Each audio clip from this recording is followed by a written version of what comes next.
शास्त्री जी, बहुत सारे लोगों ने मुझे कहा कि आपको आपकी अदालत में बुलाएं। सोशल मीडिया पर आपकी मैंने देखा बहुत लंबी चौड़ी फैन फॉलोइंग है, 40 लाख लोग आपको फॉलो करते हैं। बहुत सारे वीडियोस मुझे लोगों ने भेजे। आप सड़क पर निकलते हैं तो चारों तरफ भीड़ लग जाती है। तो एक वीडियो मैं जनता को दिखाना चाहता हूं जो आपके लोगों ने मुझे भेजा है।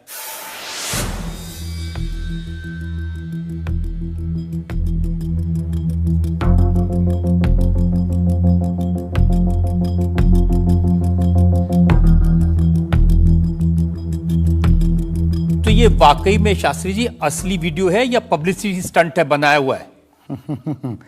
लोगों की अपनी अपनी भावनाएं होती हैं, अपनी दृष्टि से देखने की। ये वास्तविकता एक जगह की नहीं है। जहां जहां बागेश्वर बालाजी का दरबार लगता, जहां जहां बागेश्वर बालाजी की कृपा से दास कथा करने जाता, ये तो कम है, कैमरे में कम आया है, और ज्यादा है।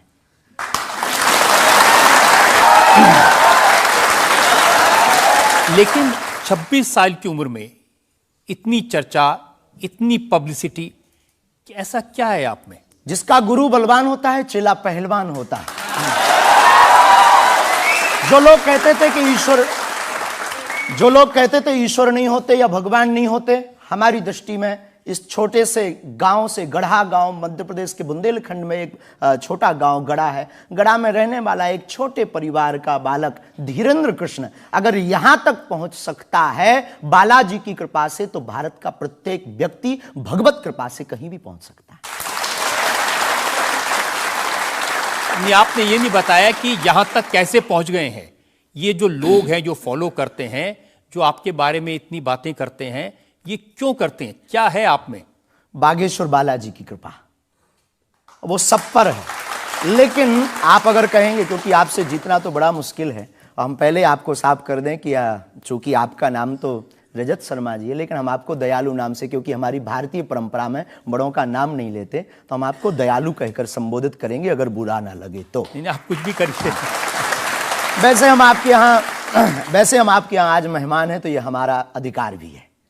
तो दयालु जी, हमारे ऊपर, सबके ऊपर बागेश्वर बालाजी की कृपा है। लेकिन हमने अपने गुरुदेव की जो चरणों की सेवा की, उस सेवा के माध्यम से ऋषि परंपरा की जो मंत्र विधा हमको प्राप्त हुई है, वो हमारे पास एक ऐसी अनूठी है जिससे पूरा विश्व की मंगल कामना भी करते हैं। पूरा विश्व अपनी समस्याओं के समाधान के लिए गुरु के नाते बागेश्वर धाम चला आता है। शायद इसीलिए लोग हमारे पास आते हैं। मैंने तो ये देखा कि जब से आप संस्कार टीवी पर आना शुरू हुए और लोगों ने आपके प्रवचन सुने, उसके बाद लोकप्रियता बड़ी तेजी से बढ़ने लगी। हाँ, ये कह सकते हैं माध्यम है, परंतु देखो साधन है, साध्य नहीं। दरबार 3 पीढ़ी से लग रहा, हमारे दादा गुरु जी भी लगाते थे, हम भी 11 साल से लगा रहे। नजर आपकी आज पड़ी है अब इसमें, और हमें ये लगता है कि इसमें ये हमारी गलती नहीं है, देखने वाले की गलती है। बड़ी देर से देखा है हमें, हम तो पहले से ही गुरु कृपा से चमकदार थे। मुझे तो लग रहा है बहुत जल्दी देख लिया आपको, भी तो आपकी उम्र ही कुछ नहीं है। हम उस परंपरा से हैं, जब 5 वर्ष की अवस्था में ध्रुव जी लीला कर सकते हैं, प्रहलाद जी लीला कर सकते हैं, तो हम 26 साल में क्यों नहीं लीला कर सकते? तो आपने क्या क्या लीलाएं की हैं? कोई ऐसी लीला नहीं की जिसमें हम फंसे, लेकिन आपकी अदालत में आए हैं, तो आपके उसमें आप जो कह रहे हैं, तो हमारे जीवन में गुरु कृपा से जो किया सब सनातन के लिए किया, और केवल सनातन के लिए करें। लीला का मतलब ये, हम कोई ईश्वर नहीं है, हम कोई भगवान नहीं है। साधारण जैसे ये इंसान है, वैसे हम मानव हैं, हम में कोई अलग नहीं है। बस हमने अपनी परंपरा को ठीक से जाना, ये अलग है। आप जब स्कूल में पढ़ते थे तो जैसे बाकी छात्र होते हैं ऐसे ही थे लगभग, और मास्टर जी कहते थे ये स्कूल में ना आए तो अच्छा है, इतना शरारती है? हाँ, उपद्रवी तो थोड़ा थे, क्योंकि हम जाते थे तो एक तो बहुत कम जाना होता था, लेकिन बहुत गंभीर और सौम्य भाव से हम जाते थे, और लोगों की भावनाएं हमारे पास रहती थी। चूंकि हमारे दादा गुरु का नाम बहुत प्रसिद्ध था, तो दादा गुरु के कारण लोग हमको भी प्रेम देते थे, स्नेह देते, दुलार देते। हमारे दादा गुरु जी को हनुमान जी का 2 बार साक्षात्कार हुआ, ऐसा हमने माना, और उनके अनुयायियों ने माना। तो हम जब स्कूल में जाते थे, तो बचपन से ही बड़ी कृपा थी, तो लोग, बच्चे हमारे पास आते थे, सब क्लासें एक साथ हो जाती थी, 9वीं 10वीं 8वीं सब एक हो जाती थी, जिसमें हम बैठते थे। अच्छा महाराज जी बताइए हमारी कितनी परसेंटेज बन रही है? तो हम वो बचपना, उस वक्त ऐसा भाव रहता था दिखाने का। अब तो बहुत गंभीर हो गए, लोगों ने कह करके हमें बड़ा गंभीर बना दिया। तो वो भाव रहता, अच्छा ठीक है तेरी प्यारे 56% बन रही, और मेहनत कर 60 हो जाएगी। तो कौन हनुमान जी बताते थे कितनी परसेंटेज है? गुरु प्रेरणा। हमसे कोई शक्ति बात नहीं करती है, कोई सामने नहीं हमारे पास बैठती है, हमें तो अनुभव होता है, प्रेरणा होती है। जो ऋषि परंपरा में प्रेरणा है, जो हमारे भारत में अनेकानेक महापुरुष, तो हमको प्रेरणा लगती है, ऐसा अनुभव होता है कि ऐसा होगा। जैसे हमें प्रेरणा लग जाती है कि ऐसा होगा, वो हम लिख देते हैं, और इष्ट कृपा से और अपने इष्ट के प्रति आस्था से वो बात सत्य निकलती है। हमारा जीवन भी बड़ा अभाव से गुजरा। एक छोटी झोपड़ी रहती थी, वो भी झोपड़ी, कच्ची झोपड़ी, उसमें पिताजी रहते थे, हमारी माँ, हमसे छोटी बहन और उससे छोटा भाई, 5 लोग उसमें रहते थे। उसी में भगवान को स्थान था। दादा गुरुजी निर्मोही अखाड़ा से साधु थे, तो उन्हें परिवार से ज्यादा मतलब नहीं था। तो बड़ा अभाव में गुजरा हमारा जीवन, बहुत विचित्र स्थितियों में गुजरा। लेकिन अभाव ने प्रभाव की महिमा बताई, और आज प्रभाव ने हमें अभाव की महिमा बताई। तो आप कह रहे हैं कि जब छात्र थे तो साधारण छात्र थे, जैसे बाकी बच्चे होते हैं, वैसे आज घर परिवार वैसा था जैसे बाकी लोगों का होता है। कोई नई बात नहीं, कोई ऐसा, हम कोई ईश्वर नहीं है, हम संसार से कोई अलग से ब्रह्मा जी की फैक्ट्री से सेट नहीं भये। हम जैसे दुनिया है वैसे हम हैं। बस गुरु परंपरा और हनुमान जी की कृपा क्या होती है, शायद हनुमान जी ने और गुरु ने हमको चुना ये ललकार कर बताने के लिए, हमें लगता है हमारा। तो इस देश में तो बहुत सारे लोग हैं जो हनुमान जी के भक्त हैं, करोड़ों लोग। हाँ, मंगलवार को, शनिवार को मंदिरों में जाते हैं, व्रत रखते हैं, प्रसाद चढ़ाते हैं। तो हनुमान जी ने आपको क्यों पकड़ा? कुछ ज्यादा ही घनिष्ठता होगी हमारी, उनको ज्यादा मोहब्बत हम पर आई होगी। लेकिन इस करोड़ों लोगों में हनुमान जी के लाखों भक्त हैं। उन्होंने अपने लिए मांगा और हमने पूरी विश्व के लिए मांगा। इसीलिए हमें लगता है कि हम में और बाकियों में अंतर है। देखिए आपने क्या मांगा, इसके कुछ वीडियोस मैंने देखे हैं। वाह। आप लोगों से कह रहे हैं कि आपके पास जितना चाहे दान दे दो, अपना मकान दे दो, फ्लैट दे दो, बंगला दे दो, घोड़ा दे दो, गाड़ी दे दो, सोना चांदी, बैंक, एफडी, मंगलसूत्र, अंगूठी, लुगाई लड़का छोड़ के सब मुझे दे दो। ये हमारा डिस्क्लेमर रहता है दरबार के पहले का। लोगों को जो भावनाएं रहती हैं कि गुरु परंपरा के लोग और साधु लोग दरबार इसलिए लगाते हैं, भगवान को इसलिए रखते हैं कि ये कमाई का जरिया बनाते हैं। और हमने अपने दरबार में बैनर लगा करके, वो माइक पर ठोक करके बोलते हैं कि यहाँ किसी भी प्रकार का शुल्क, फीस, दक्षिणा नहीं लगता। पर अगर तुम शिष्य मानते हो अपने आप को और हम गुरु हैं, तो गुरु परंपरा के नाते अगर कुछ भी तुम दे दो, अगर आप भी इंडिया टीवी का ये हाउस हमारे नाम करें,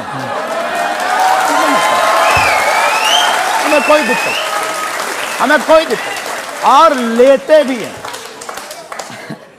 लेना बुरा नहीं है, उपयोगिता बुरी है। लेकर के उसका सदुपयोग करते या दुरुपयोग करते, हम लेते हैं। कोई अगर देता है तो स्वीकार करते गुरु के नाते। हम उस परंपरा से हैं जहां अंगूठा तक दान गुरु को दे दिया जाता है, हम भी लेते हैं। कितना कमा लेते हैं?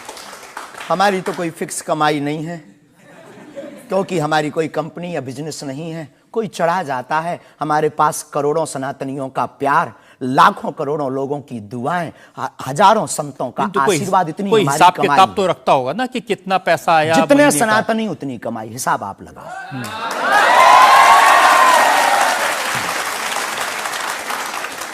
ज्यादा बातें इसलिए होती हैं कि आप जो स्टंट करते हैं पब्लिसिटी के लिए, आप ऐसी ऐसी बातें कह देते हैं। आप कहते हैं कि बिना वीजा के हनुमान जी रावण की लंका में घुस गए थे। ये जो मॉडर्न युवान भाई बहन है, इनको लंका प्रवेश के बारे में बताएंगे तो इनको ये लगता है कि ये घिसी पिटी बातें इनके दादा परदादा बताते रहे, ये बेचारे ऊब गए। इनको कुछ ऐसा चाहिए कि उस अध्यात्म से ये कनेक्ट हो पाए। और जैसे रावण ने मुझसे फोन पे बात की। हाँ बिल्कुल, हम वही बोलने ही वाले थे। लगता है आज हमारी शक्ति आपके पास पहुंच गई। तो हमें आपको समझाना है, रावण से फोन का बात का मतलब सबके अंदर रावण बैठा है। कोई ऐसा दुनिया में नहीं जो गलत कृत्य देख रहा, गलत कर रहा और सच जानते हुए चुप है, वो रावण की दृष्टि का आदमी।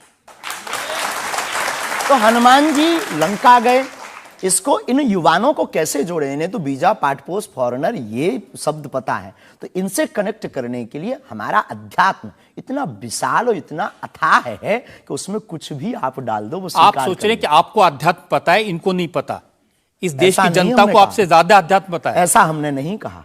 हमें अपने हिसाब का पता है, उन्हें अपने हिसाब का, वो अपने में श्रेष्ठ हैं, हम अपने में अब जो कोशिश कर रहे हैं विद्यार्थी। हमने ऐसा कभी नहीं कहा कि हम श्रेष्ठ हैं, और ये आरोप हमें नहीं लगता कि ठीक है। आपका ये कहना कि मेरे पास एक गधा है जिसमें वाईफाई है और वो प्लेन में भी वाईफाई चलता है, ये मजाक की बातें नहीं है।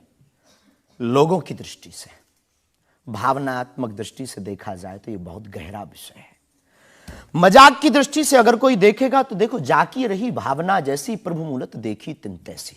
भगवान की कोई लीला को सिर्फ रास लीला को उठाते हैं, लेकिन हम तो महाभारत भी उठाते हैं।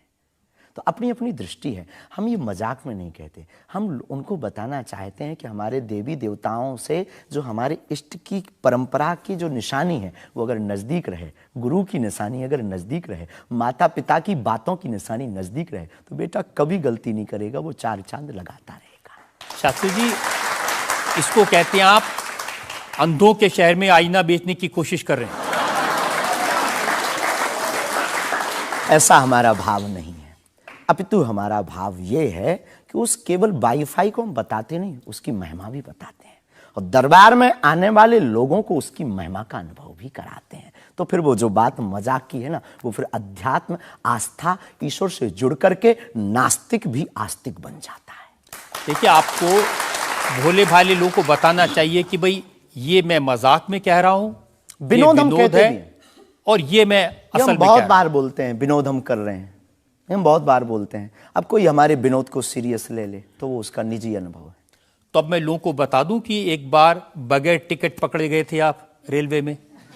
हाँ, ये तो बताना चाहिए, बिल्कुल पकड़े गए थे, लेकिन ये भी बताइए कि हम टीटी से ही 1100 रुपया लेकर आए थे।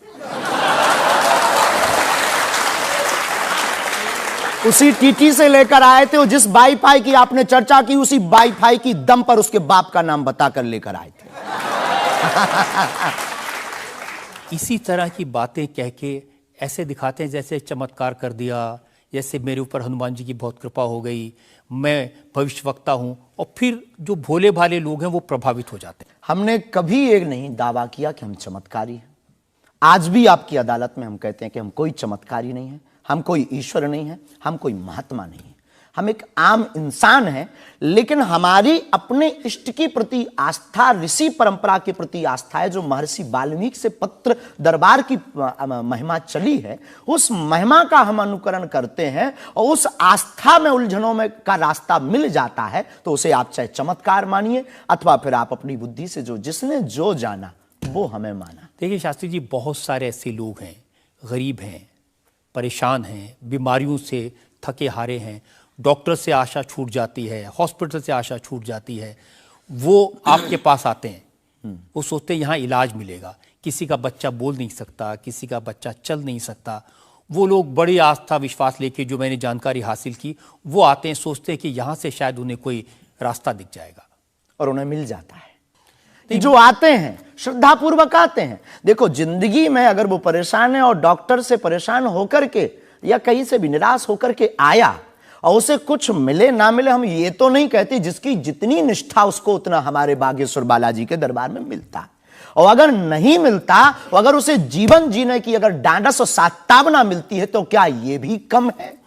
बिना पैसों में, बिना दक्षिणा दिए, बिना कुछ लगे अगर हनुमान जी से जुड़ रहा, अगर वो प्रभु से जुड़ रहा, अगर उसे जीवन जीने में 4 दिन की जिंदगी है, डॉक्टर ने कह दिया तो मर जाओगे, लेकिन बागेश्वर धाम के नाम से उसके चेहरे पे मुस्कुराहट है कि मेरा हारे का सहारा है, तो अगर ये मुस्कुराहट उसके चेहरे पर आती, इससे किसी को गुस्ताखी क्यों? देखिए, अगर बागेश्वर धाम आने से लोगों का इलाज हो जाता है, तो फिर आपको कैंसर हॉस्पिटल बनाने की क्या जरूरत है? यही तो हम बताना चाहते हैं कि दुआ और दवा दोनों आवश्यक है। हमने ये नहीं कहा कि हम डॉक्टरों के खिलाफ हैं। अब मैंने पूछ लिया तो आपने दवा ऐड कर दिया उसमें। नहीं, हमने औषधालय बागेश्वर धाम पर खुलवाया है, और मंदिर के समीप खुलवाया है। वहां पर ग्राम पंचायत का भवन है, वहां पर आयुर्वेदिक औषधालय है। दुआ और दवा मतलब नीचे दवा है, और वहां ठीक नहीं हुए तो दुआ के लिए चढ़ जाओ मंदिर पर, दोनों काम करेगा, ठीक है। और ये कोई नई बात नहीं है, हमने ऐड नहीं की, डॉक्टर खुद ऐड करता है, ऑपरेशन करता है, जब ठीक नहीं होता तो वो भी कहता है तुम भी प्रार्थना करो। लेकिन ये सही है कि जिस इलाके में आप हैं उस इलाके में बहुत सारे ऐसे लोग हैं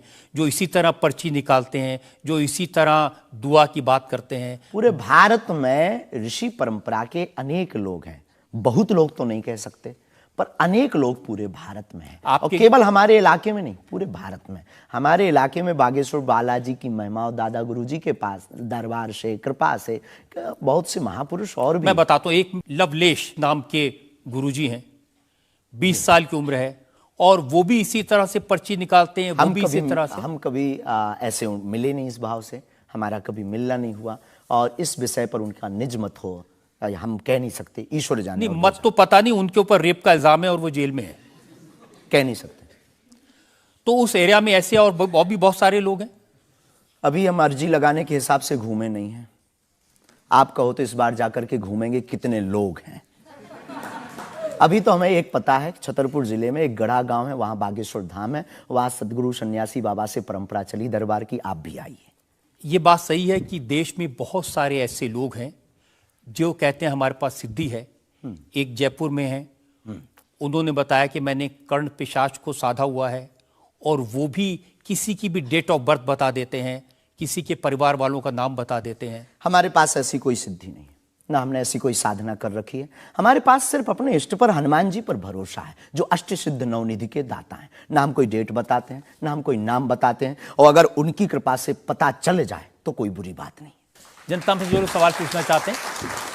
आमतौर पर क्या होता है कि संत का नाम आते ही हमारे माइंड में एक इमेज बनती है कि गाड़ी होगी, बहुत ही जो उनकी वेशभूषा होगी बहुत ही सिंपल और सरल होगी, लेकिन आपकी वेशभूषा देख के, टोपी देख के लगता है एकदम कलरफुल रहता है।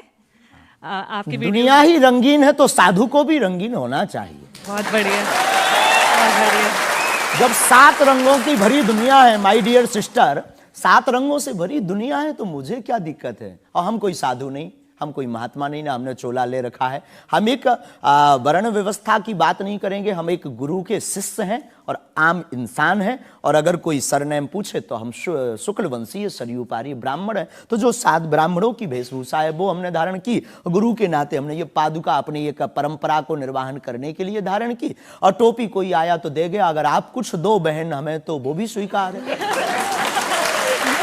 आप चाहो तो कुछ हमें पहनने को दे सकते हो, हम पहन लेंगे। एक वेबसाइट ने लिखा कि ये जो टोपी पहनते हैं ये पहनाने वाले से भी कुछ गुरु दक्षिणा लेते हैं, जो कपड़े पहनते हैं, जो कपड़े जिसके दिए पहनते हैं उससे भी कुछ पैसा लेते हैं। आज तक ऐसा कोई मिला नहीं है, खोज जारी है। किसी ने हमें आज तक दक्षिणा नहीं दी टोपी पहनाने के नाम पर या कपड़े पहनाने के नाम पर। हम तो राह चलते कोई मिल जाता है तो उसका पहन लेते, अपना दे देते हैं। हम तो साधु उस परंपरा के हैं, उस परंपरा के। लेकिन अच्छे लगते हैं आपको ये रंग बिरंगे कपड़े? बहुत आनंद आता है। क्या दिक्कत है साहब? किसी को दिक्कत है वो हमसे ज्यादा रंगीन पहने। एक शायर ने कहा कि जो खानदानी रईस हैं वो मिजाज रखते हैं नर्म अपना, आपका लहजा बता रहा है आपकी ये दौलत शोहरत नहीं।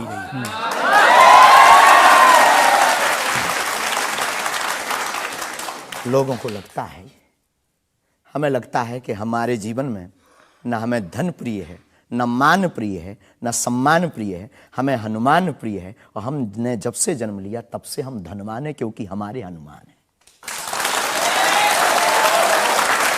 और दुनिया का प्रत्येक हनुमान भक्त धनवान है जिसके जीवन में हनुमान है।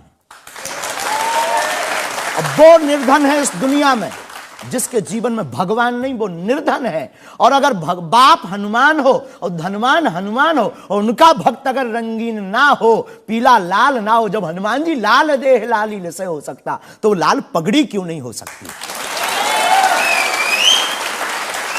ये मुझे पता चल गया है कि आप इसी तरह की डायलॉग बाजी करके ही इतने पॉपुलर हुए हैं। आपकी अदालत में अगला इंसान। आपकी अदालत में बागेश्वर धाम के प्रमुख धीरेन्द्र कृष्ण शास्त्री पर इल्जाम है कि ये असभ्य भाषा का प्रयोग करते हैं।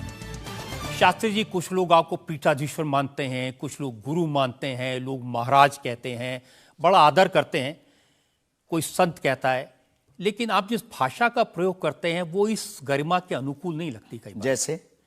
जैसे आपने एक पत्रकार को कहा कि तुझे नंगा कर दूंगा, ये साधु की भाषा तो नहीं हो सकती, ये संत की भाषा तो नहीं हो सकती। ब्राह्मण समाज पर कमेंट करने वाले एक व्यक्ति को आपने कहा मूर्ख, ठठेरी के बरे, नकट्टा। तो ये ठठेरी क्या होता है? कोई हम जातिवादी नहीं है, पहली बात तो हम ये क्लियर करें। नहीं, ये ठठेरी क्या होता है? ये हमारे बुंदेलखंड का एक भावनात्मक शब्द है, ठठरी। जब माताएं बड़ी आवेश में होती है और बालक कोई गलती कर देता है तो माताएं अपनी बालक को कहती हैं, अरे ठठरी के बरे सुधर जा, न कटा। तो हम बहुत गांव के भोले भाले अनपढ़ गवार आदमी हैं, अंगूठा छाप है, ठीक से पढ़ाई की नहीं, तो गवार आदमी है। तो जो माँ की हमारी जो परंपरा है, जो पारिवारिक बोलचाल है, उस पारिवारिक बोलचाल में अगर कोई साधु के ऊपर टिप्पणी उठाएगा, रामचरितमानस पर टिप्पणी उठाएगा या भगवान पर टिप्पणी उठाएगा, तो स्वभावश सनातनी हिंदू होने के नाते वो लहजा निकल जाता है। और सठे साठ्यम समाचरित, ये भी कौन सी गलत बात है? अगर कोई भगवान को गाली बके और हम उसको श्रीमान जी कहें, स्वामी जी कहें, भगवान कहें, तो हमें तो नहीं लगता कि वो बिनय ना मानत जलद जड़ गए 3 दिन बीत, और बोले राम सकोप तब भय बिन हो ये न प्रीत। देखिए, आप अपने आप को बड़े पढ़ा लिखा गवार कह करके तो नहीं छुप सकते उसके पीछे। आपने उनसे कहा कि तू मुझे मिल जा, मैं तुझे मसल दूंगा। बहुत अच्छा, हाँ, ये हमने कहा, क्योंकि उन्होंने कथावाचकों को पाखंडी कहा था, जिस विषय पर आपने ये टिप्पणी किया है। उन्होंने कथावाचक, हमने कहा कथावाचक हो सकते पाखंडी, पर पर्टिकुलर नाम लीजिए, सब नहीं हो सकते। इस भारत में जगतगुरु स्वामी रामभद्राचार्य भी है, मुरारी बापू भी कथाव्यास है, पूज्यपाद श्री मलुक पीठाधीश्वर भी कथाव्यास है, उनमें एक दास भी है। ये महापुरुषों पे आज तक कोई इल्जाम नहीं है, और इन महापुरुषों पर इल्जाम नहीं है तो सब कथा। भाई, एक पत्रकार गलत हो सकता, सब नहीं हो सकता। हम अगर सबको कहें कि सब पत्रकार ऐसे होते हैं तो ये हमारी धूर्तता होगी। तो उसने सब कथावाचकों को ऐसा कहा था, तब हमने उसको कहा था कि भाई अगर तुम ऐसा कहो तो महापुरुषों के बारे में तो किसी को नहीं कहना चाहिए, तो बात ठीक है, तय है। रामचरितमानस के बारे में नहीं कहना चाहिए तो तय है। तो उसके लिए अगर ऐसा मसला कह दिया समझाने के लिए, वो है तो हमारा चेला। लेकिन आपने संत तुकाराम के बारे में क्या कहा? संत तुकार को आपने कहा संत तुकाराम की लुगाई रोज उन्हें मारती थी, रोज पीटती थी डंडे से। तो किसी ने उनसे पूछा, तुम रोज लुगाई से पिटते हो, शर्म नहीं आती? इसमें बोलचाल की भाषा में थोड़ा सा वो हुआ। हमने एक कथा पढ़ी थी एक पुस्तक में, उसमें लिखा था कि उनकी पत्नी झगड़ालू, बड़ी ईर्षालु थी, बड़ी विचित्र थी, और वो संत तुकाराम जी को एक बार गन्ने के लिए भेजती, गन्ना वो एक लेकर शाम को आते तो वो उनके शरीर पर प्रहार कर देती, एक गन्ने के 2 टुकड़े हो जाते। पर तुकाराम बहुत अद्भुत महापुरुष थे, उन्होंने कहा, देख तू कितनी ज्ञानवान है, पहले गन्ना एक था, हम लोग 2 थे, तूने मेरे शरीर पर प्रहार करके गन्ने के 2 टुकड़े कर दिया, अब एक तू चूस एक मैं लूं। तो लेकिन आपने जो बोलचाल उसमें बिगड़ा है, जिस अंदाज में कहा था वो सम्मानजनक नहीं था, समाज के लिए असभ्य था, इसमें कोई संदेह नहीं है। लेकिन हम अपनी भाषा से समझने का कोशिश करते हैं, जो कई बार हमारी भाषा लोगों के अनुरूप फिट नहीं है। कभी नहीं, आपको नहीं लगता कि संत तुकाराम जैसे महान संत के बारे में ये कह दिया, उसके लिए हमें गलती माननी चाहिए? बिल्कुल, अगर ये किसी की भावनाओं को ठेस पहुंचा तो संतों के प्रति हमारे हृदय में अथाह प्रेम है, अथाह प्रेम। और हम स्वप्न में भी, हम तो खुद साधु परंपरा से जीवित हुए हैं, नालायक से बोलने लायक संतों के कारण हुए, और हम अगर संतों का अनादर करेंगे तो अपनी जिंदगी में हम रहेंगे कहां? तो हम तो विनम्रता पूर्वक अगर किसी को ठेस पहुंचा तो हमें नहीं लगता कि हमारे द्वारा उनको ऐसा कहा, लेकिन अगर किसी को ठेस पहुंचा और शब्द ऐसा मुंह से फिसल गया तो हम क्षमा प्रार्थी, कोई संदेह। अब मैं एक और उदाहरण आपको बताता हूँ। अच्छा किया कि आपने क्षमा प्रार्थना की, करना ही चाहिए साधु संतों के बारे में, अगर गलती से मुंह से कुछ निकल जाए, बहक करके अगर हो जाता तो कोई दिक्कत। आप बात कर रहे थे साईं बाबा के बारे में, और आपने कहा कि हमने सुना वो चांद मियां निकले। हाँ, सुना। आपने कहा कि कई बार लगता है कि 33 कोटि क्या कम पड़ गए, और समझदार के लिए इशारा काफी है जी। जिन साईं बाबा को करोड़ों लोग मानते हैं, करोड़ों लोग की श्रद्धा उनमें है, उन्हें भगवान मानते हैं, उनकी पूजा करते हैं, उनके मंदिरों में लाखों लोग जाते हैं, उनके बारे में इस तरह की भाषा? बात ये थी, प्रश्न ये था, क्या साईं बाबा हिंदू हैं या मुसलमान? हमने कहा हम तो उस वक्त थे नहीं भाई साहब, अगर होते तो देखते टोपी पहनते थे कि माला। तो हमने जो सुना है, कोर्ट ने कहा, ऐसा एक पत्रकार में पत्र वार्ता में निकला है कि वो चांदनियां हैं। उन्होंने, उनके जो कमेटी के लोग हैं, उन्होंने क्षमा मांगी। तो हमने यही बात उनको बता दी, बस प्रेस की बात बता दी। तो हमसे ज्यादा ये आरोप जिस पत्रकार ने ये छापा है उस पर उठना चाहिए। नहीं, लेकिन आपके कहने से लोगों की भावनाएं आहत हुई। हमारा किसी भी संत के प्रति अनादर नहीं, सब धर्मों के प्रति सम्मान है। जो जिस धर्म को मान रहा, बलपूर्वक उसको मानना चाहिए। हम सिर्फ अपने धर्म के कट्टर हैं, सिर्फ ये बताना चाहते हैं हम आपको। तो साईं बाबा का सम्मान करते हैं आप? बेझिझक, संत के नाते, संत के नाते बेझिझक। हमें बाबा साईं बाबा से क्या आपत्ति है, क्या विपत्ति है? हमें अपने आप से आपत्ति नहीं है, हमें किसी साधु से कैसे आपत्ति हो सकती? क्योंकि जिस सनातन धर्म की आप बात करते हैं, वो वसुदेव कुटुंबकम सबसे पहले की तो संयम, धैर्य, भाषा पर नियंत्रण, ये सब। लेकिन कब तक धैर्य, कब तक संयम? राम की यात्रा पर कब तक पत्थर सहेंगे? पालघर के संतों को बर्बरता के साथ मारा जाता है, कब तक सहेंगे? रामचरितमानस की प्रतियां जलाई जाती हैं, कब तक सहेंगे? संतों को पाखंडी इस देश में बताया जाता है, कब तक धैर्य और संयम रखें? एक दिन भगवान का भी धैर्य खो गया था और उन्होंने भी बाण मार करके समुद्र को सुखा दिया था और रावण का दमन कर दिया था। तो हम कब तक धैर्य, ये भोले भाले लोग, ये भोले भाले सनातनी कब तक ये धैर्य सहेंगे? और एक बात हम आपकी अदालत में बोल देते हैं, सनातन के लिए अगर हमारे प्राण जाते हों और अगर लोगों की दृष्टि में हम असंयमित हैं, तो ये हमें बने रहने दीजिए। देखिए, सनातन धर्म के बारे में आप अच्छी बातें कही, किसी को आपत्ति नहीं है, लेकिन अभी जो आप इतनी जोर जोर से कह रहे थे कब तक बर्दाश्त करें, कब तक बर्दाश्त करें, तो कौन आपको बर्दाश्त करने को कह रहा है? जो ये प्रतियां जला रहे हैं, जो संतों को मार रहे हैं, जो सनातन के खिलाफ झूठा प्रचार कर रहे हैं, जो संतों के खिलाफ और सनातन की संस्कृति को छिन्न भिन्न करने के लिए मूवी बना रहे हैं। जब आप ऐसी बातें कहते हैं ना, तो असदुद्दीन ओवैसी जैसे लोगों को ये कहने का मौका मिलता है कि इन लोगों को अनाप शनाप बातें करने का अधिकार दे दिया सरकार ने। उनको लगता है कि इस तरह की बातें करते हैं उससे समाज में नफरत पैदा होती है, दीवारें खड़ी होती हैं। हम करें तो चोरी, वो करें तो सीना जोरी। उनके मंचों से मारने काटने की बात होती तब नहीं, अक्षरधाम में 40 हिंदुओं को मारा जाता तब नहीं है, उनके खुले मंच पर धर्म परिवर्तन करवाया जाता है तब कुछ नहीं होता है। उनके खुले मंच पर संतों को, कितने संतों की हम आपको वीडियो क्लिप ना दिखा दें, उनके खिलाफ टिप्पणी की, गाली बकी गई, यहां तक कि हमको भी रोज 500 गालियां आज दी जा रही। तो क्या ये सही है? शास्त्री जी, हिंदू समाज में भी ऐसे बहुत सारे लोग हैं जो इस तरह की भाषा का इस्तेमाल करते हैं, जो इस तरह की धमकियां देते हैं, जो दूसरे धर्मों की भावनाओं को हमें नहीं आहत लगता करते कि हैं। हिंदू समाज धमकियां देता है, जवाब दे। समाज नहीं, हिंदू समाज में भी कुछ लोग ऐसे वो हैं, कुछ लोग अगर जो हैं इसी तो तरह का भाषा का इस्तेमाल सबका करते- तो नहीं कह सकते, पर हम प्रति उत्तर दें। नहीं, जो लोग ऐसे लोग हैं उनके लिए भी आपको उसी सख्ती से बोलना चाहिए। हम किसी भी पंथ के विरोधी नहीं हैं, हम सनातन धर्म के कट्टर हैं और सनातन का विरोध, हमें मुसलमानों से डर नहीं है, ना पादरियों से, ईसाइयों से, अपने में भी रहने वाले कुछ जयचंदों से भी डर है जो सनातन का विरोध कर रहे हैं। हम उनके खिलाफ भी बोलते हैं। और ये जो मसलने वाला विषय है, ये मसलने वाला विषय जो हमने बोला है, वो किसी मुसलमान के लिए नहीं बोला, एक हिंदू व्यक्ति के लिए ही बोला, जब उसने संतों पर उंगली उठाई थी। और बोलना हमारा, हमें मौलिक अधिकार है, हम भी भारतीय नागरिक हैं। मुसलमानों से कुछ परेशानी है आपको? बिल्कुल भी नहीं, हमारे तो मित्र भी हैं। मैंने तो ये हमें भी कोई सुना कि आपकी बहन की शादी एक मुसलमान से पैसे लेकर सहयोग आपने दी, करवाई हाँ। थी। आज भी हमारा मित्र, अभी 5 दिन पहले ही मिला, चाय भी पी। और हमारा लगभग 500-600 मुसलमान परिवार है जो आत्मा से जुड़े हैं। इस भारत का प्रत्येक नागरिक अपने हृदय पर अगर हाथ रखे ना, अब मीडिया में वो कुछ भी बोले, तो उसकी रंगों में राम और कृष्ण का ही ब्लड बह रहा है। तो हम मानवता के पुजारी हैं, हम मानवता के पुजारी हैं, जातियों के या पंथ के पुजारी नहीं। हम इसको लेकर मेरे पास और इल्जाम है।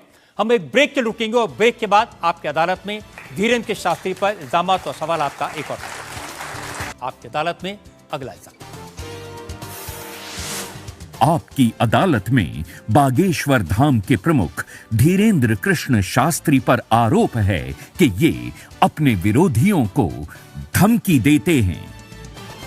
शास्त्री जी, सुना है कि विरोधियों को धमकी दे रहे थे आप, लेकिन आजकल आपको भी धमकियां मिलने लगी हैं। आपको भी लोग कह रहे हैं कि जान को खतरा है। हाँ, ये कोई नई बात नहीं है। इस भारत में जब जब भी सनातन की बात किसी ने पुरजोर तरीके से उठाई है तो उसको मिटाने के लिए और उसको डिगाने के लिए तरह तरह के स्वांग और षड्यंत्र, तरह तरह के प्रायोजित ढंग से उसको फंसाने के उपाय किए गए हैं। लेकिन सिर पर सीताराम, फिकर फिर क्या करना। और रही बात धमकी की, तो साधु परंपरा में या हम अपनी गुरु परंपरा में कभी किसी को धमकी नहीं देते हैं। हम सिर्फ ये कहते हैं कायदे में रहोगे तो फायदे में रहोगे। आपके लिए सुरक्षा की मांग करने के लिए आपके समर्थकों ने जंतर मंतर पर एक प्रदर्शन किया, उसका वीडियो मैंने देखा है। और जो लोग बागेश्वर धाम के नाम पर वहां प्रदर्शन कर रहे हैं, वो कह रहे थे अब चाकू छोड़ो, तलवारें रखो, अब इन लोगों को गोली मारो। और वो लोग बहुत ही हिंसक भाषा का इस्तेमाल ये बिल्कुल भी कतई हमें पसंद नहीं है और इसकी छूट हमने कदापि किसी को नहीं दी है। क्योंकि हम स्वयं ये कहते हैं कि जिंदगी में याद रखना, सनातन धर्म वो धर्म है जो अहिंसा का पुजारी है और हम हिंसा के पक्षधर नहीं है। क्योंकि हिंदू का अर्थ ही होता है जो हिंसा का दमन करे। लेकिन आपने तो कुछ रिएक्ट ही नहीं किया। वो आपके स्पोक्स पर्सन हैं, उन्होंने कहा कि अरे तुम सब कब मारोगे, जब सब मर जाओगे, ईसाइयों को, मुसलमानों को कब मारोगे? नहीं, ये बात बिल्कुल गलत है। क्योंकि सबको जीने का अधिकार है और हमें ऐसी कोई जानकारी नहीं लगी और हमारी तरफ से कोई लोग नहीं गए। लेकिन मैंने आपको जानकारी दे दी, आप चाहें तो मैं आपको वीडियो भेज दूंगा, वो देख लीजिए। बिल्कुल, हम एक बार बोलेंगे उनको, बेझिझक बोलेंगे। हम कभी इसके पक्षधर नहीं है। हम भारत में बहुत प्रेम और बहुत ही अहिंसा पूर्वक जीवन के पक्षधर हैं। इसलिए हमने हिंदू राष्ट्र की मांग की है। इतने अहिंसा के पक्षधर हैं आप, आपने खुद एक बार कहा कि अब सब हिंदू अपने हाथ में हथियार, माला और भाला रखो। ये तो हमारी देवी देवताओं के भी हाथ में है। प्रत्येक भगवान के हाथ में, किसी के हाथ में मुगदर है, त्रिशूल है। उनसे भी लोगों को आपत्ति होगी जिन्हें दिक्कत है। हम सुरक्षा करना, भारतीय संविधान में भी हथियार देने का लाइसेंस दिया जाता है, उसको बंद करवाया जाए। जो हथियार देने का लाइसेंस है वो आत्मरक्षा के लिए। तो हम भी आत्मरक्षा के लिए भाला रखवा रहे हैं। हमारी क्षमता नहीं ना बंदूक लेने की, साहब गरीब आदमी है।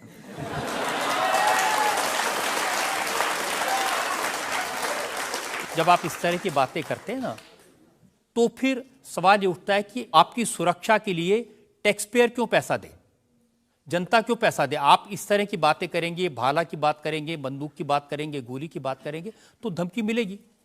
हाँ मिलेगी, लेकिन हमने कभी बंदूक की बात नहीं की। हमने भाला और माला की बात की। और रही बात सुरक्षा की, तो प्रत्येक नागरिक की सुरक्षा करने की जिम्मेदारी भारत सरकार की है।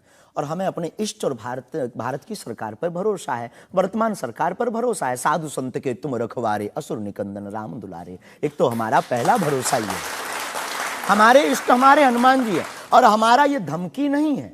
और बार बार मरना नहीं, एक बार बचना नहीं, तो डरना किस बात का? तो जब तक जिएंगे, प्राण अगर जाते हो चले जाएं, पर सनातन की चर्चा, घर घर राम पहुंचाने की चर्चा नहीं हम छोड़ेंगे। वो 50 उपाय कोई कर ले।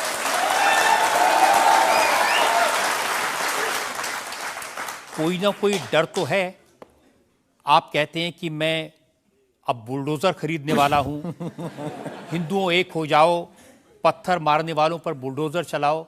ये भी हमारा अहिंसात्मक बयान है, पूर्ण अहिंसात्मक। बुलडोजर कब से अहिंसात्मक हो गया? वाह, ये कुआं खोदने के भी तो काम आता है। तो हमने कहा कि अगर राम की यात्रा पर कोई पत्थर फेंकेगा तो बचाने के लिए भाई बुलडोजर खरीदो। और अगर किसी को अपनी शरीर की दिक्कत है या किसी को अपने पंथ को दिक्कत है, वो क्रेन खरीद ले, हमें क्या दिक्कत है? हम कोई रोक नहीं रहे हैं। लेकिन अभी हमारे पास इतना रुपया नहीं आया कि हम बुलडोजर लें। और अगर आप लोग सहयोग करेंगे तो हम रख लें। देखिए, ये डायलॉग मारना अच्छा है, डायलॉग नहीं, लोगों को मजा भी आता है। गुरु की परंपरा के अनुसार हम सिर्फ एक बात बताते हैं। हाँ, लोगों को डायलॉग लगता है। कैसे गुरु हैं जिनकी परंपरा में कभी भाला, कभी बुलडोजर, और फिर कहते हैं मैं अहिंसा की बात करता हूं। हमारी ऋषि परंपरा है। ये भगवान राम की परंपरा है। अच्छा, धनुष भगवान बाण राम के लिए। टाइम पर बुलडोजर आते थे। भगवान राम धनुष बाण लिए थे। अब थोड़ा टेक्नोलॉजी बढ़ गई है तो टेक्नोलॉजी के हिसाब से हमें भी बदलना चाहिए। परिवर्तन प्रकृति का क्या नियम करेंगे, है। क्या करेंगे बुलडोजर का? आत्मरक्षा। घर के बाहर रखेंगे कि देख भाई तू आना मत, ये भी है भाई। बंदूक जो इनके पास होती, सिपाहियों के पास चलाते थोड़ी है अनेक बार, वो तो दिखाने के लिए होती है कि तू कुछ करना। आप जो बातें कह रहे हैं ना कि सिपाहियों के पास भी बंदूक होती है, जो सीमा पर रक्षा करते हैं उनके पास बंदूक होती है, हमारे पास क्यों नहीं हो सकती? ऐसी बातें जानते हैं, मैंने किससे सुनी थी बहुत साल पहले, भिंडरान वाले से। ये कौन है? भिंडरान वाले पंजाब में जो आतंकवाद फैला था उसके सिंबल थे। नहीं, हमने कभी बंदूक की बात नहीं की, बुलडोजर की।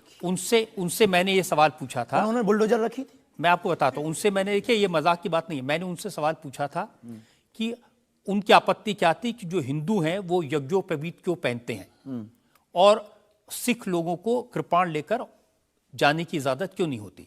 तो मैंने उनसे कहा कि यज्ञोपवीत से क्या नुकसान किसी को हो सकता है? तो उन्होंने कहा नहीं, इससे भी गला घोट के मारा जा सकता है। मैंने कहा आप तो बंदूक की बात कर रहे हैं।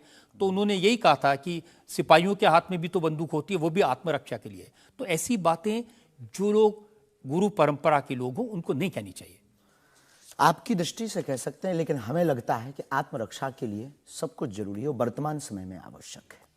और बुलडोजर की बात अगर कहें तो बुलडोजर का पूर्ण अहिंसात्मक बयान है, और किसी व्यक्ति से अगर आप जोड़ रहे हैं तो वो उसका निज मत है। हमारा मत बंदूक की तरफ। सनातन धर्म का मत क्या है? सनातन धर्म का मत है सनातन सत्य, अहिंसा, दया, क्षमा, दान, जप, तप। मारकाट की बात तो नहीं करता वीरता सनातन भी धर्म। है, ये वीरता का प्रतीक है बुलडोजर। चाय भी मंगवा दो साहब। अच्छा, हम चाय पियेंगे, हमें चाय की पीना बड़ी चाहते आदत हैं। है। हाँ, तो पानी और चाय दोनों भेजा जाए। जी जी। वैसे तो संतों को चाय पसंद नहीं आती है ना? लेकिन आपके बारे में जितना मैं रिसर्च की हूँ मुझे पता चला है आपको चाय बहुत पसंद है। क्या ये सही है? जी बहन, बहुत सही बात है। जो कौन सी चाय अदरक पसंद वाली करते चाय। हैं? अदरक वाली चाय, और हमारे दादा गुरु जी को बहुत प्रिय है। इस चाय से हमारी याद जुड़ी हुई है दादा गुरु से। हम 2 भाई है वैसे तो, पर ताऊ चाचा के मिलाकर के 10 भाई हैं। और हम जब दादा गुरुजी के पास जाते थे तो सब ऐसे ही बैठते थे। तो दादा गुरुजी बहुत सिद्ध महापुरुष, बहुत कम बोलते थे, महापुरुष थे। तो वो चाय पीते थे तो अपनी जूठी चाय, खूब ये जो नरेली है, इसकी आधी चाय हमको देते थे। तो हमारे जीवन में हमें ये लगा कि ये नालायक से बोलने लायक गुरु के इस प्रसाद के कारण बना है।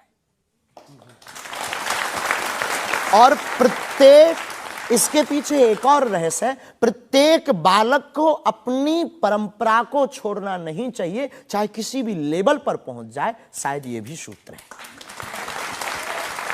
शुरुआत जहां से हुई, गुरु से शुरू जिसका जीवन हुआ, उसे कुछ भूलना नहीं चाहिए। इसलिए हम भूले नहीं, ये शायद हमें लगता कि हमारी अच्छी आदत है। चाय बुरी आदत, क्षमा कीजिए। युवानों से प्रार्थना है, मत पीना, हम नहीं रुकेंगे।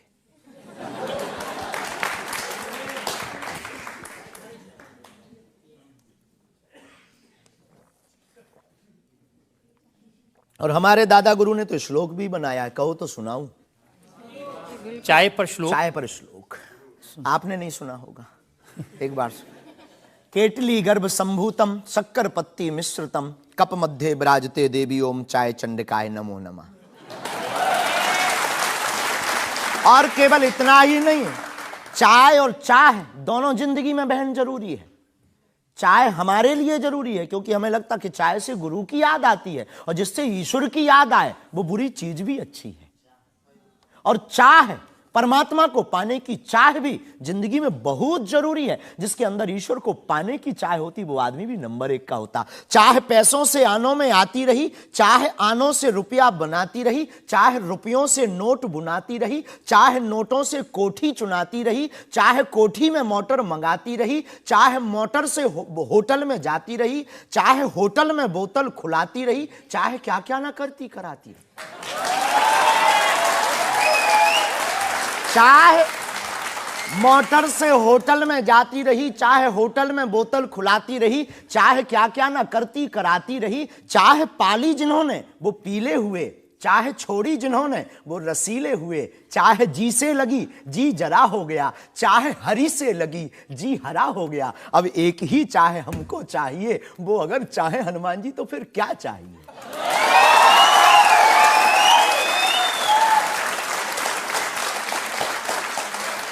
अब आप ये मत कहना कि ये डायलॉग बाजी है क्योंकि हम आपकी अदालत में ये कहते हैं हमारा कोई भी बयान डायलॉग नहीं है, हमारा प्रत्येक बयान हमारे युवाओं को और भारत को जगाने का है। मैं तो सोच रहा था कि आपको पहले से पता होगा कि मैं क्या पूछने वाला हूं।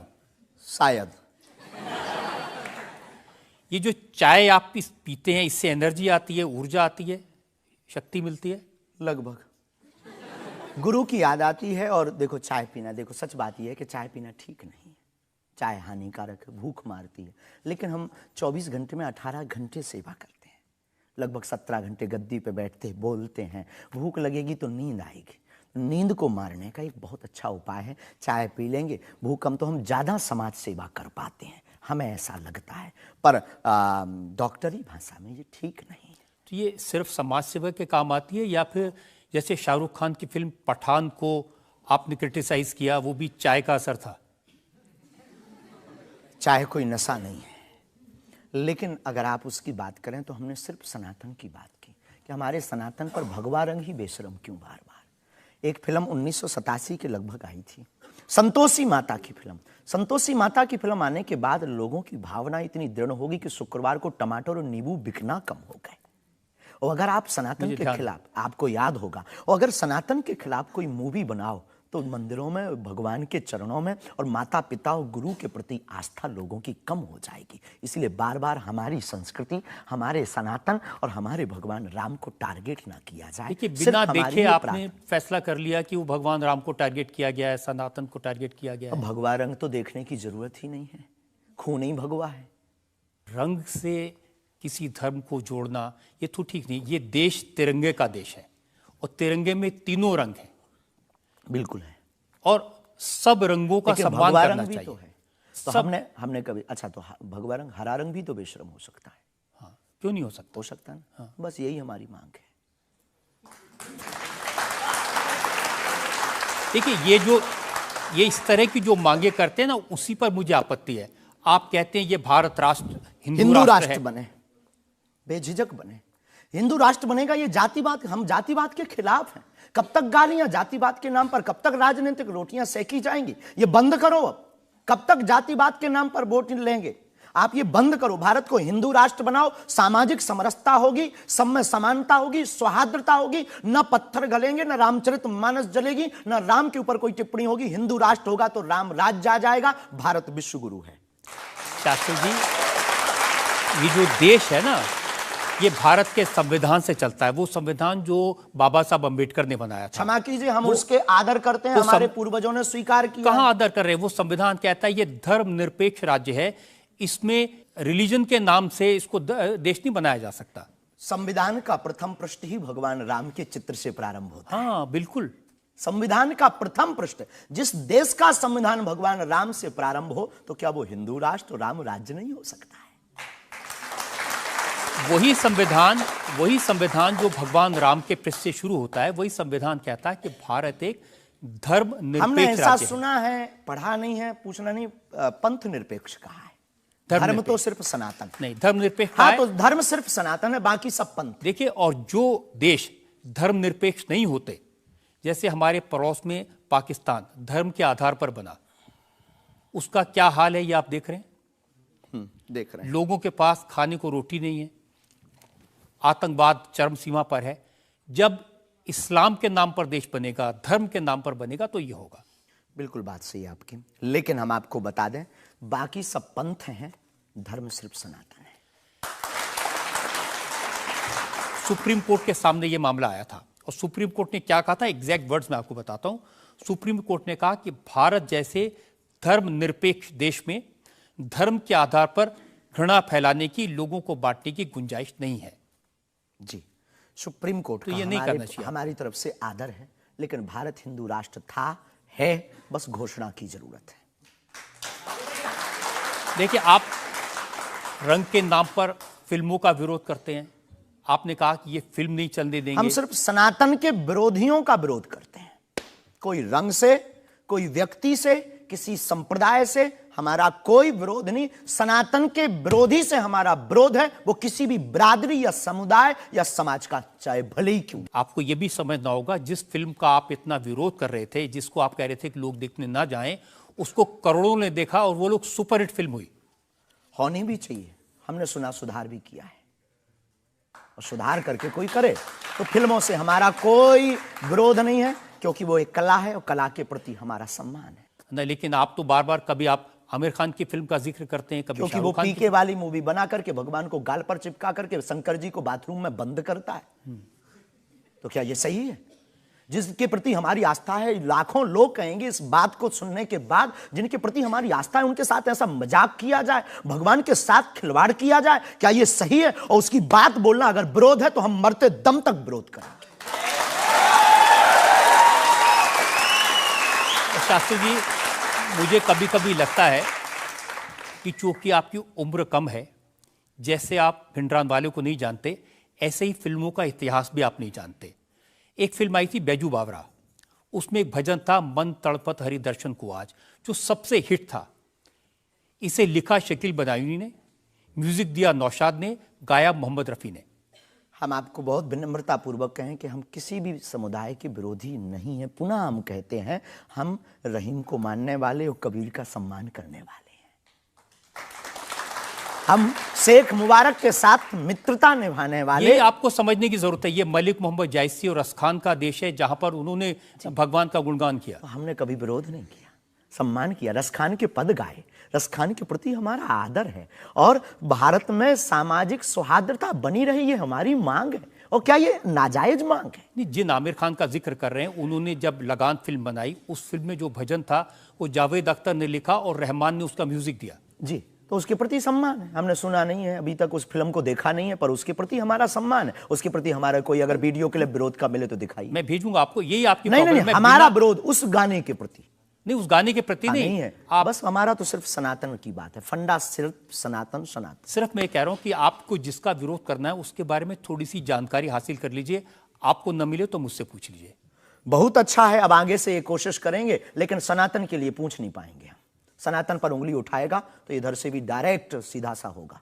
ऐसा लगता है कि जैसे आपने सनातन धर्म के नाम पर धमकियां देने की दुकान खोल ली है। अगर किसी को यह धमकी लगती है तो उसे लगना चाहिए, क्योंकि प्रत्येक भारतीय नागरिक को बोलने का अधिकार है, और हमें भी बोलने का अधिकार है सनातन के लिए, क्योंकि हमारा जन्म सनातन के लिए हुआ, हमारा जीवन सनातन के लिए है, और हम मरेंगे भी सनातन। बोलने पर आपत्ति नहीं है, हम धमकी देने पर आपत्ति है। हम धमकी नहीं देते, हम सिर्फ ये कहते हैं कायदे में रहो तो फायदे में रहो। ये भारत राम का देश है, बस हम कायदा सिखाते हैं, और गुरु का काम है कायदा सिखाना, धमकी नहीं। गुरु क्या डांट करके धमकी देता है? गुरु धमकी, अगर कुम्हार मटका बनाता है तो भीतर से हाथ भी तो लगाता है। तो हम तो गुरु परंपरा के हैं, तो गुरु के नाते हम समझाते हैं, माय डियर, मेरे प्यारे, सनातन के लिए मत बोलो। बुंदेली भाषा में ऐसी भाषा बोलेंगे तो अच्छा है। नहीं बोलेंगे, पर ठटरी बरे भी नहीं छोड़ेंगे। आपकी अदालत में अगला इल्जाम। आपकी अदालत में बागेश्वर धाम के प्रमुख धीरेंद्र कृष्ण शास्त्री पर इल्जाम है कि ये दुष्प्रचार करवाते हैं। देखिए, एक उदाहरण मैं आपको देना चाहता हूं। YouTube पर मैं देख रहा था, एक वीडियो है आपका, और उस वीडियो को देखने से ये इंप्रेशन आता है कि जैसे प्रधानमंत्री नरेंद्र मोदी आपके दरबार में आए, और एक नहीं 3 ऐसे वीडियो हैं बागेश्वर धाम ऑफिशियल चैनल पर। अब आपके समर्थकों ने बनाया, मैं आपको दिखा देता हूं, आप बताइए कि वो आपका है क्या नहीं। बागेश्वर धाम सरकार पहुंचे पीएम मोदी, तो क्या मोदी जी भी बागेश्वर धाम सरकार के भक्त हो गए हैं? आए दिन बागेश्वर सरकार के पास नेताओं की भीड़ लगी रहती है, जिसमें प्रधानमंत्री नरेंद्र मोदी जी का नाम भी शामिल है, जो कुछ दिन पहले ही बागेश्वर धाम सरकार के दर्शन करने पहुंचे थे। और कहा जाता है कि कुछ दिन पहले नरेंद्र मोदी जी भी बागेश्वर धाम सरकार से अपनी अर्जी लगवाने आए थे। तो आइए सुनते हैं स्वयं पंडित धीरेंद्र शास्त्री से।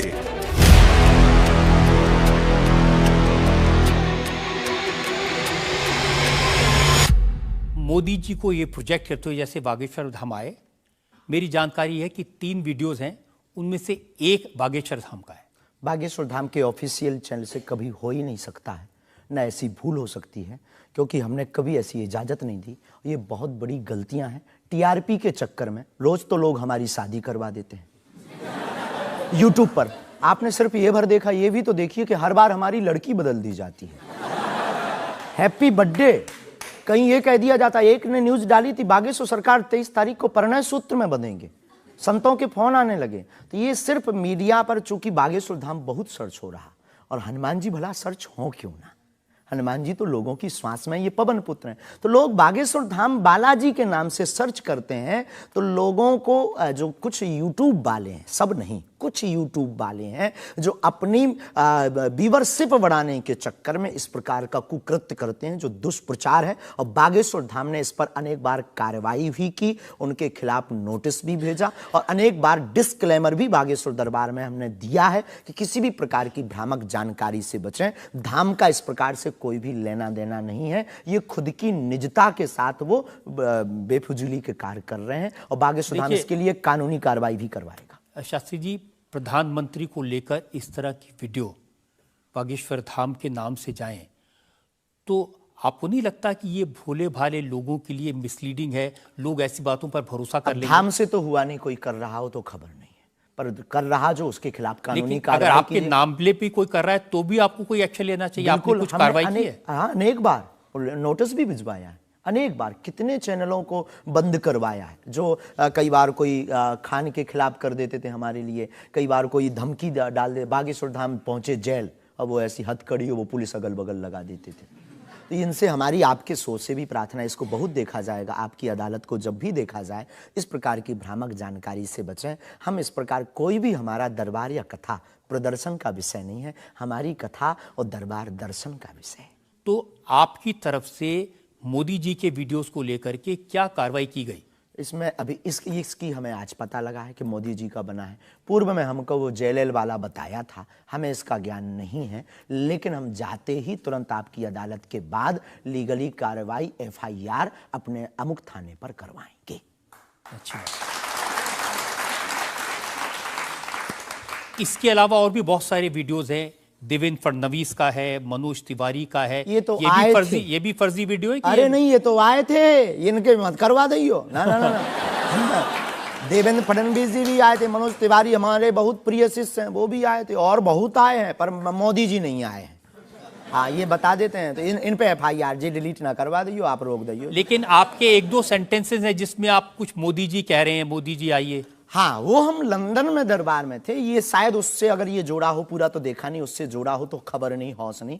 मोदी जी वो जहाँ लंदन में राम कथा हम कर रहे थे, तो श्री राम मंदिर के, सनातन मंदिर के जो प्रमुख हैं वो एक मोदी जी हैं, और वो भी गुजराती हैं। तो वो दरबार में बैठे हुए थे, किसी कारण उनकी व्यवस्था के कारण प्रशंसा के लिए उनका जिक्र आया, तो लोगों ने शायद वो कट करके उठाया हो, हमारे स्मरण में ऐसा है। लेकिन ये भी गलत है, ये भी अपराध है। वो भी ऑफिशियली बिना लीगली सहमति लिए बिना आप कोई भी वीडियो शेयर या वो नहीं कर सकता, ऐसा कुछ नियम है, तो ये भी गलत है। मैं आपको बताऊं शास्त्री जी, मैंने 40 साल हो गए मुझे पत्रकारिता में, ऐसे बहुत सारे उदाहरण मैंने देखे हैं।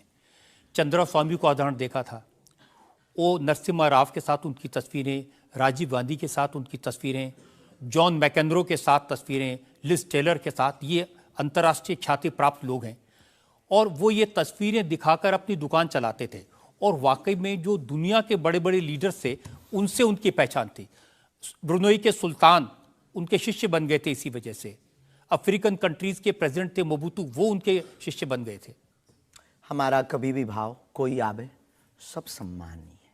हमारा ये भाव नहीं है कि हम आपकी फोटो दिखा करके लोग हमको माने। देखो, आप हमारी मीडिया पर प्रचार कर सकते हो, पर अगर दम नहीं होगी, सत्यता नहीं होगी, तो व्यक्ति एक बार आएगा, लौटकर कभी नहीं आएगा, आपको भी गाली देगा, हमको भी गाली देगा। तो ये माध्यम हो सकते हैं, साधन हो सकते, साध्य नहीं। तो हमारा ऐसा भाव नहीं, क्योंकि हमारे पास जो है वो खुली किताब है, ऊपर से नीचे तक, और हम कभी ये नहीं चाहते कि लोग देखें। अब कोई देख रहा तो वो उनकी दृष्टि और उनकी आंख है। हम तो सिर्फ ये चाहते हमें हमारा परमात्मा हनुमान जी देखे, बस। क्या चाहते हैं आप हनुमान जी से? सनातन धर्म और हिंदू राष्ट्र। फिर भी मांग पूरी नहीं होगी। अगर हिंदू राष्ट्र आप कह देंगे कि बन गया तो हम अखंड भारत मांगेंगे।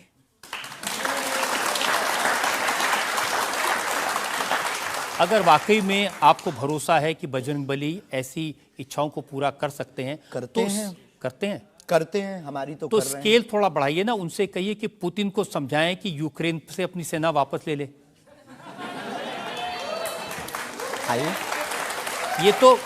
ये तो अंतर्राष्ट्रीय, क्योंकि उससे जो यूक्रेन क्रिश्चियन मुल्क है उनको पता चलेगा कि सनातन धर्म की शक्ति कितनी है। हम अपनी तरफ से प्रतिदिन विश्व में कल्याण हो, विश्व में शांति हो, ये अर्जी लगाते हैं। और हनुमान जी ने रावण को भी समझाया था, मान जा भगवान है, वापस कर दो जानकी माता को। लेकिन जिसकी आ गई हो तो हनुमान जी की बातें उसे नहीं भाती हैं। गुरु के नाते हमने भी प्रार्थना की। अब किसी की आ गई, हम जो बताने, हमारे पास लोग आते, महाराज जी हम मर ना जाएं। अब उसको क्या कहें कि जो बता रहा उसे भी मरना है। हद हो गई। तो हम तो पागलों जैसी बात करते मेरे पागल। लेकिन हम श्रीमान जी बड़े विनम्रता पूर्वक कहें कि अगर आपको लगता है तो आपको अर्जी लगाने एक बार बागेश्वर धाम। नहीं, ये अर्जियां लगाने का काम तो आपका है, मेरा नहीं है। और अंतर्राष्ट्रीय विषय पर अब टर्की में इतना बड़ा जलजला आया है, इतना बड़ा भूकंप आया है, हजारों लोग मर गए हैं, तो कुछ आपको अर्जी लगानी चाहिए। बिल्कुल, हमने प्रार्थना तुरंत की। और हम प्रार्थना करते कि प्रतिदिन जो भी हमारे पास है चूरन चटनी, हम अपने गुरुजी से और बालाजी से प्रार्थना करते विश्व का मंगल हो, सबका भला हो। इससे आपको फर्क नहीं पड़ेगा कि वो क्रिश्चियन कंट्री है या इस्लामिक? बिल्कुल भी नहीं। हम तो खुद गए, हम तो पूरी दुनिया का मंगल की कामना। हम उस धर्म से हैं जहां वसुदेव कुटुंबकम की चर्चा की जाती। सर्वे भवन्तु सुखना सर्वे सन्तु निरामया, सब में मंगल हो, मंगल भवन अमंगलहारी। हम ऐसे नहीं हैं, हम मानवता के हैं। जिसके अंदर दुख है, हे बालाजी उसके संकट, आप संकट मोचन हैं, उसके संकट मिट जाएं, हमें कोई फर्क नहीं पड़ता है। ये अच्छी बात आपने कही। आज हमने मुकदमा चलाया बागेश्वर धाम के प्रमुख धीरेन्द्र कृष्ण शास्त्री पर। हमने उनसे पूछा उनके चमत्कारों के बारे में, उनके प्रवचनों के बारे में, उनके धमकी भरे बयानों के बारे में, उनके स्टंट्स के बारे में और उनको लेकर सोशल मीडिया में चल रहे मिसलीडिंग वीडियोस के बारे में। अब वक्त है आपकी अदालत में आज के जज विनोद अग्निहोत्री के फैसले का। बागेश्वर धाम के प्रमुख आचार्य श्री धीरेन्द्र कृष्ण शास्त्री पर लगे सभी आरोपों और उनके जवाब सुनने के बाद अदालत इस निष्कर्ष पर पहुंची है कि ऋषि और संत परंपरा वाले इस देश में उन्हें भी अपने विचार लोगों तक पहुंचाने का अधिकार है। लेकिन जिस तरह धर्म के नाम पर पाखंड और धोखाधड़ी भी होती है, इसलिए श्री शास्त्री को बहुत सावधान रहने की आवश्यकता है। अदालत तमाम इल्जामों से श्री धीरेन्द्र शास्त्री को बाइज्जत बरी करते हुए निर्देश देती है कि बागेश्वर धाम बालाजी सरकार श्री हनुमान जी की कृपा से उन्हें यदि कोई सिद्धि और प्रसिद्धि मिली है तो उसका उपयोग लोक कल्याण और समाज की नैतिक आध्यात्मिक उन्नति के लिए करें और देश समाज में प्रेम, शांति, सद्भाव का वातावरण बनाने में सहायक हों। शास्त्री युवा हैं, इसलिए उनमें जोश स्वाभाविक है, परंतु जोश के साथ साथ होश भी अत्यंत आवश्यक है। अदालत अपेक्षा करती है कि उनकी वाणी में संयम, करुणा और क्षमा से अभिभूत रहेगी। आशा है कि धीरेन्द्र कृष्ण शास्त्री सनातन धर्म के इन्हीं शाश्वत मूल्यों के साथ भारतीय संत परंपरा को आगे बढ़ाते रहेंगे।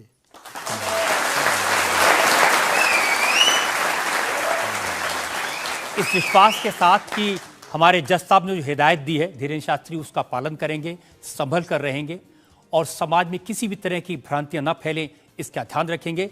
आपकी अदालत का आज का मुकदमा यहीं खत्म करते हैं। अगले सप्ताह आपसे मुलाकात होगी एक नई शख्सियत के साथ। तब तक के लिए नमस्कार।